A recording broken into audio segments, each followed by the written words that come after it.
I am here with a friend of mine. You want to say hello? Hi, everyone. We are here with her and her lovely, awesome dog, Triumph. And she came to visit with me and hopefully get some interviews at the campus. We're going to try to get some more activism videos today. And we are in downtown historic Jonesborough. And it is a wonderful place in East Tennessee that goes back a couple hundred years. And I thought it would be fun. Wow, it's a loud truck. I thought it would be fun to do a quick little morning walk video here in historic Jonesborough with a friend who came to visit. So here in just a moment, we're going to crest the hill and you'll be able to see more of the historic little township here. I'm going to get on this side of you so we can have your dog in the shot sometimes. Oh, great. Look at that little antique shop. I'd love to go in there. Okay, we'll go in the antique shop then. All right, so we're going to go across the road here at this crosswalk. And oh my God, more loud trucks. All right. So whenever we get a minute, we're going to go across the store to the antique shop over there. Look how nice this is here.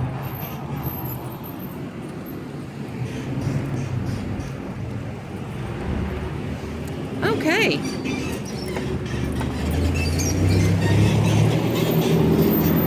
Ooh, let's walk in here. Look how pretty this is. Oh, yeah, it's like a Christmas store.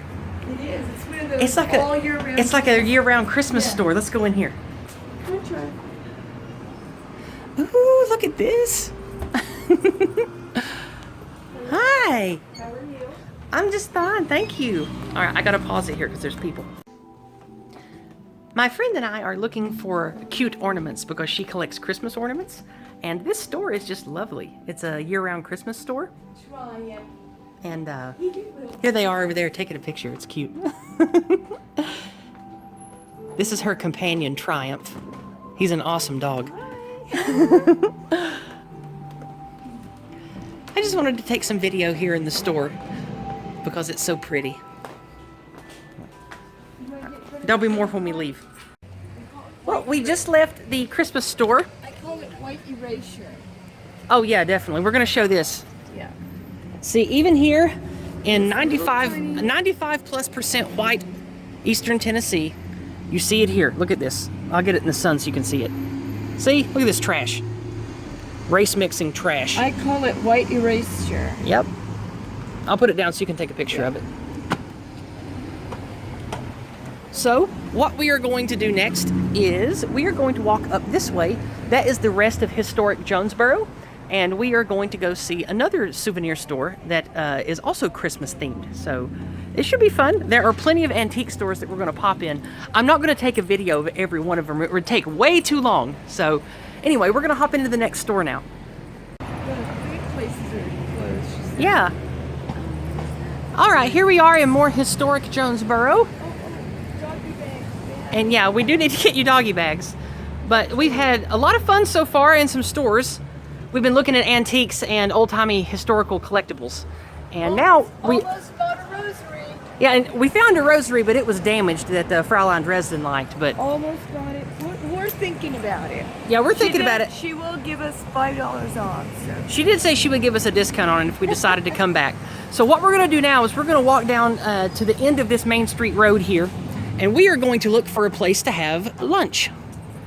And maybe do some more shopping. So, more video soon. Oh, look, it says free cannabis. Take a shot of that. Oh, okay. Free cannabis. Free cannabis, come on in. We're going in. All right, let's go in. I wanted to take a quick video of this cute little old-timey street. I like this really old uphill road here. And this old building with this, That's neat. I don't know how old this old iron stair is, but it's really cool. And then I liked the old-timey steps over here too. I just wanted to show all this. So. I don't know, but that is cool. I don't know what that is. Maybe somebody could tell us. Yeah, we could ask somebody, but I wanted to take a video real quick of this cabin over here. Clearly this is old, but it has a placard, so I thought I would come read it for everybody. It says 1778, this was the home of Captain Christopher Taylor, Revolutionary War officer and state of Franklin leader. Andrew Jackson, 7th President of the United States, boarded here in 1788 while practicing law in Jonesborough, which is where we are. Originally located 2 miles west of town, this house was brought here as a public heritage by the Jonesborough Civic Trust in the town of Jonesborough. So, I just think this is neat, and they let you walk right up to it. You obviously can't go in, but I just thought it would be cool to... Can we go in? Maybe around... No, I doubt they'd let anybody go in. Because people would mess it up and stuff, I bet. But I just think this is really cool. So I thought I'd get a video of it. We'll walk around here and see if we can go in. Ooh, that is pretty. That's an old church, I think. Right, and even across the street, that reminds me of what we were talking about, the French Quarter. Yeah, yeah, we were just talking about the different places that she'd visited, and she was telling me about the French Quarter in New Orleans. Yeah, no, you can't go in. Yeah, unfortunately you can't. I didn't think that we'd be able to. But look how nice this is here. I want to back this up a little bit. Yeah. This is like, you know, over 200 years old. This is really cool. There's something in there. Oh, there's probably stuff in there.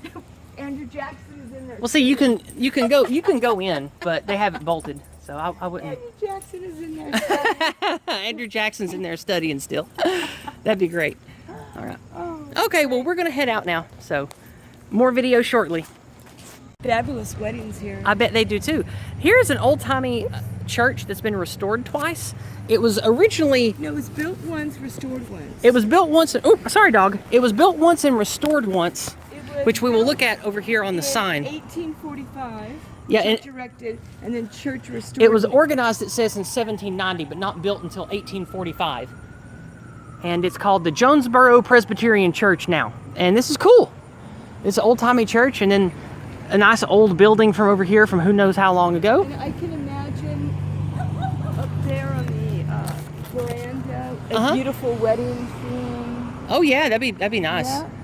Because you could have people, you could have tables and stuff put out in the yard here. It'd be nice. And I could picture the groom and the bride kissing. Yeah. And I like the old-timey 1800s look to the street here. I'm going to walk out into the street since there aren't many cars right now and let you see what it looks like. Are we crossing the street now? Yeah. Watch out.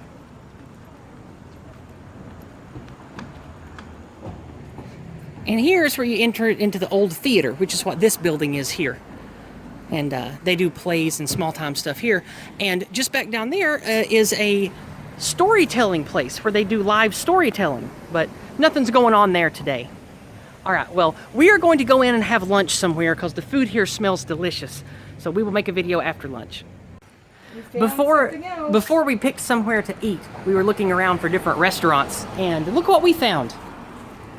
Even here, in this tiny little old-timey place, look what we have here.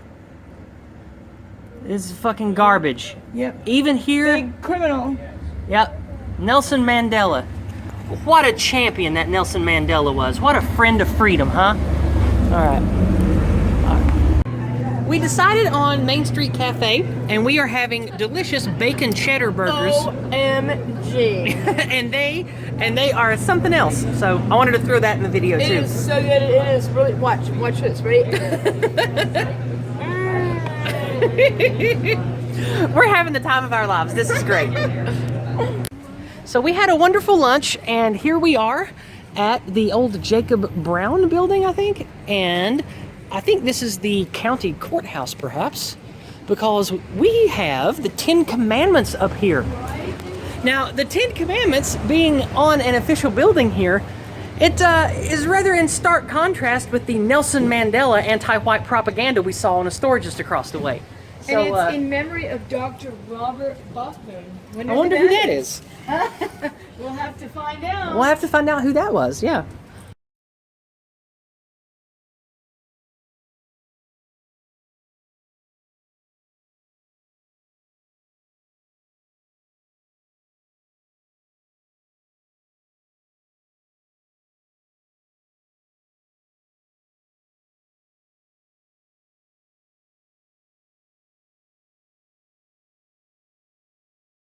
So here we are. This is a good vista. Let's get a good shot of historic Jonesborough. Here is historic Jonesborough. And my most loyal Yizraelite, Vera, who many of you in the Discord know, she actually walked these streets with me herself. Vera and I, well, not walked, we drove through here. Vera and I came through here not more than a few months ago together when she came to visit me. And we had such a lovely time. She'll be coming back later this year, and I'll probably make a video or two with her as well. So anyway, we're gonna head back to the car and get moving, and hopefully try to do some activism before the end of the day here. But anyway, say bye. Before we head back to the car, I wanted to show you this gorgeous place. I didn't know that this was here. I've been here a dozen times, but there's a beautiful little creek back here behind one of the city buildings in historic Jonesborough. Walkway. And a beautiful, darling little walkway. And down here, we have ducks. And I wanted to show ducks because ducks are so cute and precious. And here we can get a nice vista back here behind Main Street. Now let's not drop the phone down into the water. That would be sad, wouldn't it? Okay, so here we go. There's Frauline Dresden over there. Hey, girl. All right, now over here are ducks. Hi, ducks.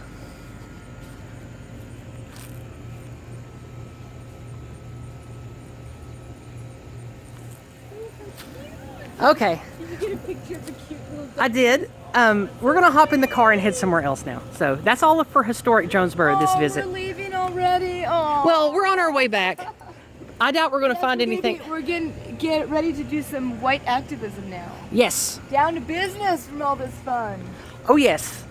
She's been a good wingman, so to speak, so far. We've already had some decent conversations with people. Loads of fun. Unfortunately, doggy bags! Unfortunately, they were impromptu, and I didn't get to catch any of them on recording. But that's how it goes when you're walking the streets, I guess. We got some good ideas for future videos. Yeah, we did. And this one guy, this one older dude that we talked to out front of a building that had Nelson Mandela stuff out. I think I made a quick video about that. I don't remember, but about the placard. Yeah, we had a good conversation with him after that as we walked over to the cafe where we ate for lunch. And he was receptive to the words anti-white and to the whole idea. He said he even said he was cognizant of the concept of white guilt being used against us, as he could see in television and movies. And in education. Yeah. Oh, he did bring that up, didn't he? Yeah. So it's very evident that the Go Free language and lexicon works. So start using it, start telling people, because it just clicks in people's minds and they get it. Anyway, we're gonna hop in the car and go to the next place now. Okay, we're almost back to the car and we noticed something. We saw more of these Nelson Mandela anti-white propaganda signs, right? And so when I look through the window, what do I see? None other than the black diaspora sign of the art exhibit from a few weeks ago where I went and argued with the anti-white ladies at the university. So even here in this little not backwards, that's an ugly word. In this little quaint, tiny, historic town. In this quaint, tiny, historic town. Which is probably 99.9% Yeah, it's white. like we've been walking here all day and we've seen one non-white person. That's it. And it was we have this anti-white propaganda garbage here in rural America. And the non-white that we saw was the typical non-white white couple of the slovenly, gross, ugly, white woman with black hair. And we've seen these signs on a few other businesses too. But the reason I stopped to make a video is because even here, there's someone advertising for that disgusting anti-white BLM art exhibit that I went to argue with those ladies. So even here, this is why we all have to fight this cancer. We have to keep it out of everywhere that we can before we have nothing left. And the name of the game is name 'em and shame 'em. Name and shame the anti-whites. Here we are outside of the notorious campus that you will recall from my previous investigative journalism and activism. And up here, we have my sidekick today. Say hello. Hello. There is almost nothing going on at the university today. However, there is a massive parking lot with a lot of students going in and out, and we are going to go over there and see if we can ask some people about what they've heard about the flyers. And if they have heard about the flyers, if they have also heard that the diversity officer made a public statement denouncing white well-being and denouncing the phrase no white guilt. And we're going to see how people feel about that. So wish us luck. Test video 1. Test video 1. Test video 1. All right. You got it? Oh, you want me to? We did good. We tried to talk to people, but campus was pretty much a ghost town today. We did get one lady to talk to us for a little while. She was a young lady who seemingly, because of her responses, was already a dyed-in-the-wool anti-white. Probably the type of anti-white that calls themselves a democratic socialist, if I had to guess. But we are on our way back to the car. And I like this lady and this dog, because this lady and this dog is like good cop, bad cop. We'll wait for that to go away. I had to wait for that loud truck to go away. This lady and her dog are like good cop, bad cop, because she just nods her head and pets her dog when the anti-whites say anti-white things to keep them talking, and then I intellectually, from like a reporter, from like a neutral point of view, play devil's advocate and argue otherwise. And we actually pulled a lot out of this lady. We did. She didn't agree to a video, so I only got audio, but I will be uploading that later. So at least we got a little something today. So now we're going to spend the rest of the day together, and we're going to end up at the campsite where she's going to stay, and we're just going to have some good times talking together. But anything you want to say before we sign out here? That's all. It was exciting. At first I was a bit shy, but afterwards I was looking forward to getting into it. So see, this is easy and everybody can do it. Man, woman, young, old, doesn't matter. Everybody in between. We all need to start talking about the ugliness of the anti-white problems in our universities, in our schools, in where we work. Start naming and shaming the anti-whites and calling it what it is. It works and it makes people talk. And especially like that lady, that anti-white lady we just talked to, it puts them on the defensive and makes them think as soon as you start saying anti-white. So, bye-bye. Over and out.